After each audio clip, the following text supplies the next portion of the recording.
Hey there, it's your boy Foxy, back for more relationship stories. Update: wife of 6 years destroyed our marriage for ex-boyfriend. Original post: what a crazy train ride it has been. I'm 33 and currently going through a painful divorce and thought I should share my story to help process the numbness and loss I feel and evaluate how this train wreck occurred. Me and my wife were co-workers for a time 9 years ago.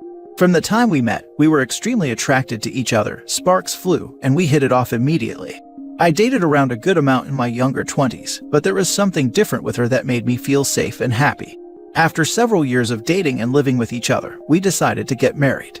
I remember even at the time I proposed that it didn't feel right. We had an open relationship, mostly because of her wanting that lifestyle, and unfortunately went along for that ride. Never marry in a polyamorous relationship. Things definitely started shifting right after our marriage. With our open marriage, we set the boundary that we would only have fun with mutual friends and talk about agreements beforehand. Right before we bought our home, my wife admitted she spent a night with her ex-boyfriend and also later revealed there was no protection. I was devastated. That's where all the trust evaporated overnight. And even though I still loved her, I didn't feel respected anymore. I decided to put the house solely in my name. We bought the home when we were married, but this comes into play later in our divorce proceeding. I continued to progress in my career and being the breadwinner and thought my wife was happy. Slowly but surely the bedroom fun started to feel like a chore and could tell she was checking out. I should also mention my wife had a very high body count of men previous to our relationship. 2 years ago, right after the pandemic started, she pulled the rug from under me and let me know she wanted to break away from me and she wasn't afraid providing for herself. She hired a spiritual coach and thought she could replicate that same amount of success right away. Fast forward to today, she is still struggling to launch her coaching business. Yo, being independent isn't so easy, right hun? Also doesn't feel very good with all the emasculation and treating me like garbage as I continued to financially support her. She deployed a lot of emotional manipulation to have me still provide and pay for her lifestyle. She convinced me to sleep in separate bedrooms. I did it to give her the space she said she needed. I really should have kicked her out of the house at that point. About a year ago, she reconnected with that ex-boyfriend she had the affair with. To add on to the misery I was already feeling, she decided to commit into a relationship with him even with us still married. Looking back, I feel completely disgusted with myself for not standing up for myself back then and continuing to allow it. She would often offer me affection and intimacy here and there to keep me ignorant of any of my dignity or self-respect, so I played along to earn any form of closeness with her. I was completely addicted and made her my world. The turning point was last spring after I took her to Hawaii for a week. It was my ultimate Hail Mary to win her back. We even did a couple's photo shoot professionally done and had a really great time together. However, I could tell she was still invested in her affair partner. Not even a day after we got back from the trip, she said she missed her affair partner. Again, I felt absolutely devastated that she would so easily cast away the time and energy we had just spent together. This is where I started to finally regain my dignity. I decided to play up to my image and try to walk away as unscathed as I could and divorce her. Not surprisingly, her and the boyfriend decided to move in together last summer. This is when I brought up to my wife that I wanted an uncontested divorce. She was ripe with feelings for her affair partner, so when I wrote out the stipulation that I'd receive the full equity on the house, my bank accounts, and retirement accounts, she agreed. I gave her a week to decide after another weekend of vacationing with her affair partner, and she signed the stipulation in front of a notary, and I filed it the same day. She ended up going out to the bar that night with her affair partner getting dolled up, and spending another intimate encounter with him, I guess in celebration. Yeah, I surely felt like a valued husband. 3 weeks after, my wife wasn't able to get housing with her affair partner as originally planned. Now understanding her predicament, she filed a motion with the court to dismiss our stipulation and go to mediation. Go figure. I then lawyered up and we had several hearings with the courts. My wife never hired an attorney. I believe she thought her spiritual leanings told her she didn't need any of that. Well, turns out she lost her case and tried filing an erroneous second motion with her newly hired attorneys and lost that too a few weeks ago. Now she's filed an objection to be heard by the judge. My lawyers are very confident the objection will also be denied, and the final divorce papers can then be signed. I've racked up about $10,000 of legal fees, but my wife also has a lot of fees too, and may even be able to ask for my fees to be paid if I win. But I will most likely elect to pay my own anyway. Edit. Also, I should add in the second motion she filed with her attorneys that she made up lies about me coercing and lying to her. Things like I told her to not hire a lawyer because it was too expensive. The commissioner saw right through that BS and denied her, and hoped the judge does too. When my lawyer read through that motion with me, he said there is no chance at reconciliation. Also, the hearing before the judge just got scheduled for April 5th. The finish line is so close now.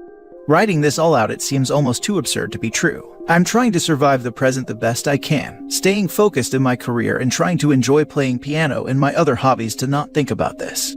It doesn't help that my wife gives me glimpses of wanting me back, but the past is just too painful for reconciliation. I know I can find another partner that loves me and respects me, but for the present moment I feel paralyzed and heartbroken over this journey. Ultimately, I just want to move on with my life, and maybe I'll laugh at it all looking back one day. The universe has an interesting way of unfolding. Hope that karma works as designed. Also, any suggestions on getting her out of the home? I feel like I can't kick her out legally unless we're officially divorced. She has mentioned to me many times she fears of me kicking her out. At the same time, she tells me she has other living arrangements planned, but nothing has ever materialized. Now for the top comments before reading the update. Yes, you will find someone who loves you once this is done. She is a manipulator. Once she loses in front of the judge and the reality of what happens sinks in, she will try to manipulate you again. Stay strong and go after her to pay your fees. 10K for the hurt she has caused you is nothing.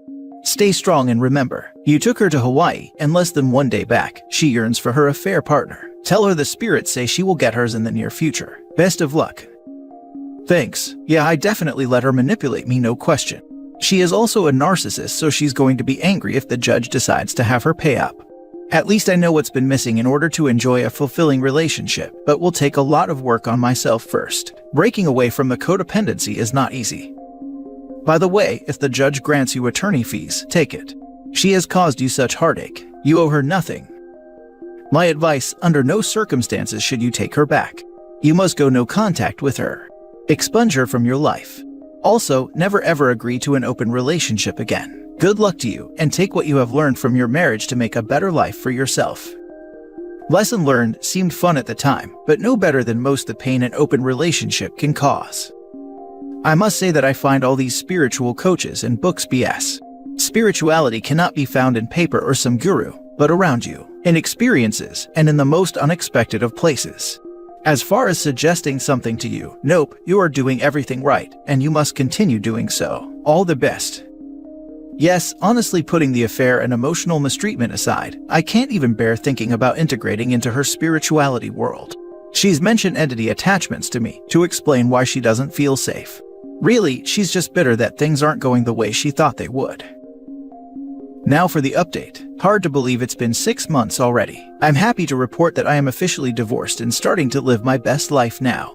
I still have moments of pain and loneliness hit me in waves thinking about the old versions of what we used to be, but overall, I'm starting to move past it. One of the realizations that has really helped me is truly accepting she didn't care about me the way I thought she did. She had her own level of delusions, but mine was being stuck on the idea that the chemistry and bond we had early on in the relationship was love. How could she have loved and truly cared with the level of disrespect given to me? I gave her everything financially, let her have full control of what do in the home, yet she resents me for doing just that.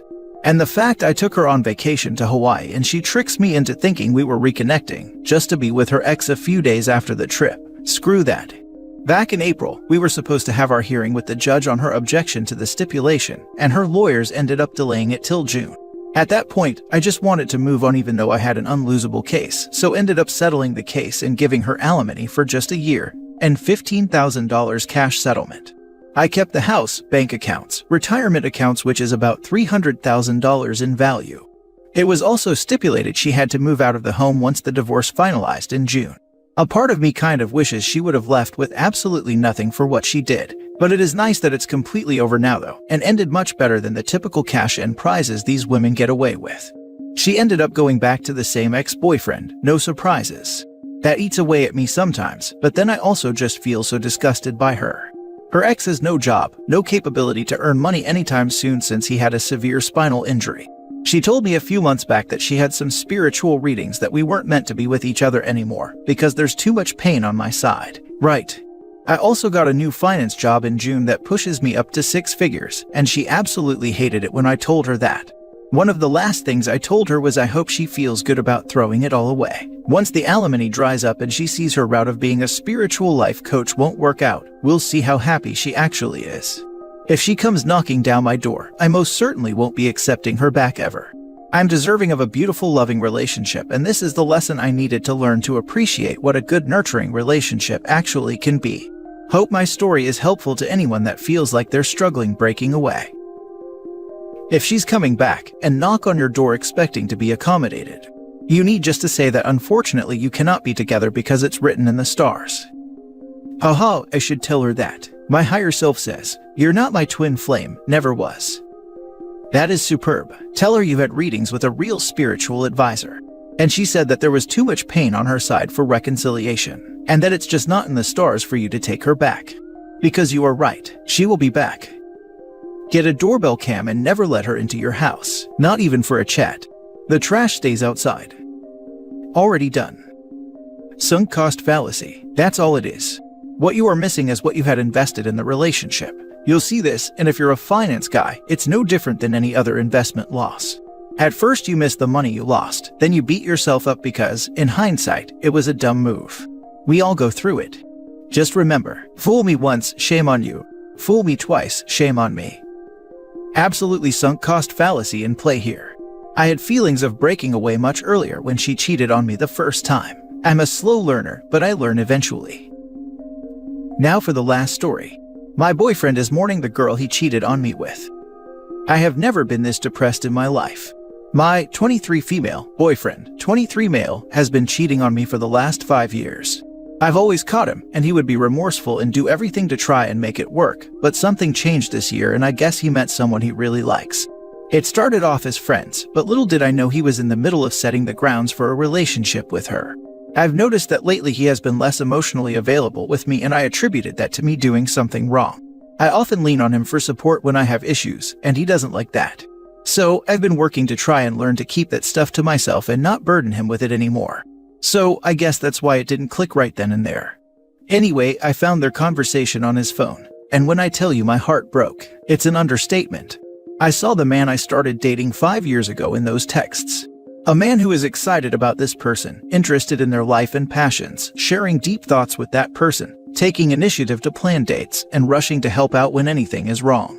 What broke my heart is that I've been searching for this person for months now, and I believed he didn't exist anymore. That hurt, but it's so much worse knowing he's still the same person, just not with me. Anyway, the story gets worse. So, when I confronted him about the texts, he didn't want to deal with it. He wanted to break up with me.